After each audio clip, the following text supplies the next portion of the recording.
बुद्ध कहते हैं मनुष्य का अंधकार बहुत घना है।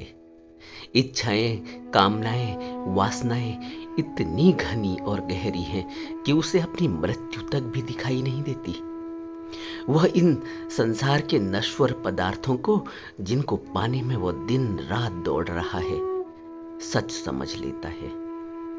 बुद्ध कहते हैं मनुष्य की अज्ञानता तो देखो। वह कहता है मेरे बच्चे हैं, मेरे पास धन संपत्ति है, जबकि वह अपना भी मालिक नहीं, मगर वह संसार के पदार्थों का मालिक बना फिरता है। शेखी वह खाता है, दुनिया में जाकर बताता है, मगर उसको यह भी पता नहीं कि वह स्वयं का मालिक भी नहीं। एक दिन उसको पता भी नहीं चलेगा और उसे इस संसार से विदा होना पड़ेगा, और उस समय उसका कोई बश भी नहीं चलेगा। उसको 2-4 घड़ी की मोहलत भी नहीं मिलेगी। यही मनुष्य का अंधकार है और अज्ञानता भी। सम्यक वाक पर बुद्ध ने बहुत उपदेश दिया और बहुत बात की। यह बात स्पष्ट कर लेनी चाहिए कि विचार केवल मनुष्य ही कर सकता है, और विचार मन के प्रभावों का परिणाम है। तो मनुष्य अपनी चेतन क्षमता से, जागरूक चित्त से, मन की अवस्था से इन विचारों को देख भी सकता है।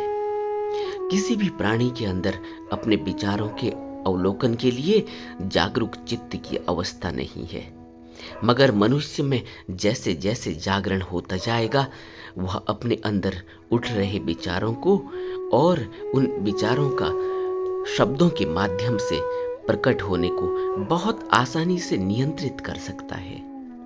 और कहां पर किस तरह के विचारों की जरूरत है, और उन विचारों को व्यक्त करने के लिए किन शब्दों का चुनाव करना है, वाणी का प्रभाव कैसा होना चाहिए, कितना बोलना है, यह सभी बातें एक जागरूक चित्त के लक्षण हैं। इसी से मनुष्य के जागरण और बुद्धत्व का अंदाजा भी लगा सकते हैं। यह हम सभी जानते हैं कि चित्त की सोई हुई या बेहोश अवस्था होने के कारण हम कुछ भी सोचते हैं, कुछ भी बोलते हैं, और किसी भी तरह के शब्दों का प्रयोग करने की वजह से झंझट में पड़ जाते हैं। और दुनिया में, देशों में, घरों परिवारों में सभी झगड़े इसी बेहोशी का परिणाम है।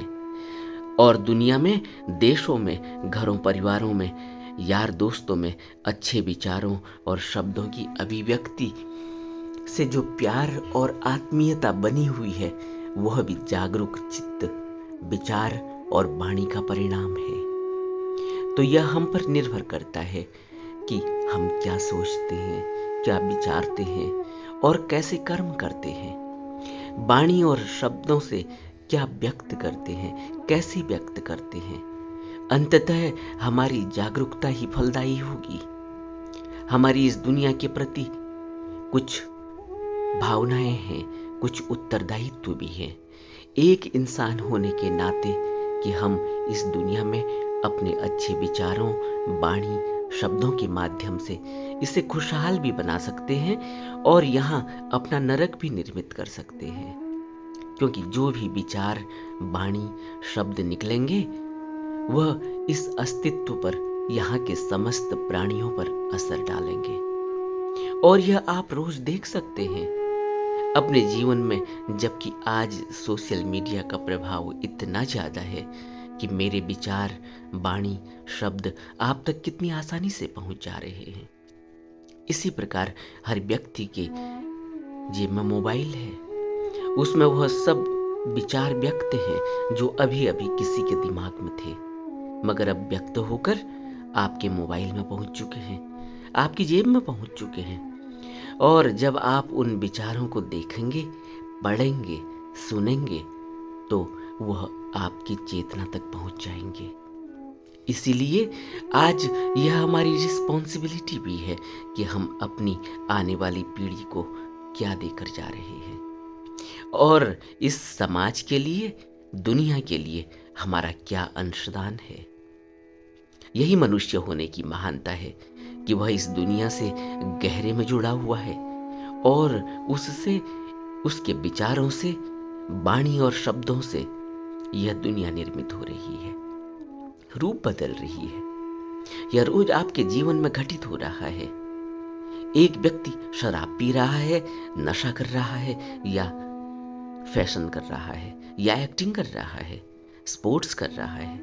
लाखों लोग उसे देख रहे हैं, उसे फॉलो कर रहे हैं। तो हमारा हर विचार किसी के जीवन में क्रांति कर रहा है, और हमारा ही विचार किसी के जीवन को नरक में भी धकेल रहा है। हमें खूब गहरे में इस पर विचार करना होगा।